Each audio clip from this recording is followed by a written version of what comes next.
Hi, I'm Giovanni de Gregorio, and this is to present my book on digital constitutionalism that has just been published open access by Cambridge University Press. First, a special thanks to the Diritti Comparati for the kind invitation to present this research. And let me say that this book is about rights and powers in the digital age. It is an attempt to reframe the role of constitutional democracies in the algorithmic society. So by focusing on the European constitutional framework as a lodestar, this book examines the rise and consolidation of digital constitutionalism as a reaction to digital capitalism. Firstly, this book investigates the reason leading to the development of digital constitutionalism in Europe. And secondly, it provides a normative framework analyzing to what extent European constitutionalism provides an architecture, we could say a constitutional architecture, to protect rights and limit the exercise of unaccountable powers in the algorithmic society. So within this framework, this research on digital constitutionalism aims to examine the constitutional path that has led the EU to move from neoliberal position at the end of the last centuries towards constitutional democratic shores, guiding by exactly the beacon of European constitution. So I describe the path that the European constitutionalism must follow in three constitutional phases: digital liberalism, judicial activism, and digital constitutionalism.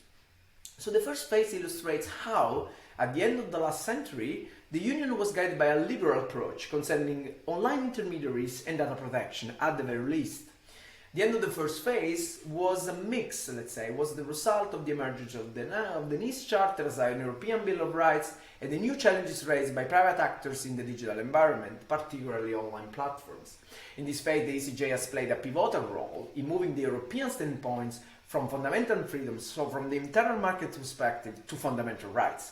But the second phase, as only anticipated, has been the trigger to a new third phase of European constitutionalism that in the book is called digital constitutionalism, that indeed is based on the codification of the ECJ case law and the attempt to limit platform powers in the framework of the digital single market.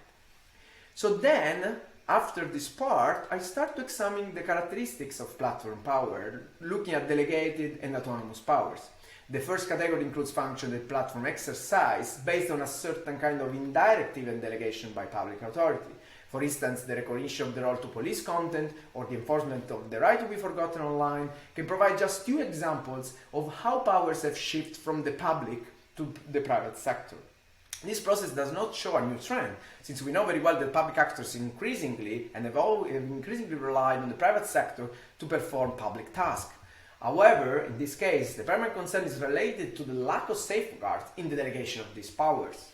So this limitless delegation has contributed to promoting an extension of private functions which have turned into forms of autonomous powers. And this power can be examined by looking at how platforms govern the digital space by using terms of services and algorithmic system. In a certain sense, we could say that platforms govern the space by a mix of contract law and technology. But before to move to the normative side of the book, actually, of this research, I try also to understand the intimate relationship between content and data in the algorithmic society, which is a very important piece of the puzzle in this debate. And so because the two sides were considered on parallel tracks, and the rise of the algorithmic society has blurred this kind of traditional gap and increasing the technological convergence between content and data, as we can see in the field of algorithmic content moderation, and triggering also a process of legal convergence. So once the book focuses on this intimate relationship, it moves to the normative side. And firstly, focus on the challenges to freedom of expression in the field of content moderation. And the primary argument is that the liberal paradigm of protection of the right to free speech, at least from an European perspective, is no longer enough to protect democratic values in the algorithmic society. Because the flow of information is actively organized by business interests, driven by profit maximization, and rather than democracy, transparency, or accountability. So although the role of free speech is so paramount for constitutional democracies, the consolidation of European digital constitutionalism leads to enhancing the positive and passive dimension of these fundamental rights. And this positive and passive dimension consists of introducing procedural safeguards in the field of online content moderation. And we are seeing this trend with the DSA.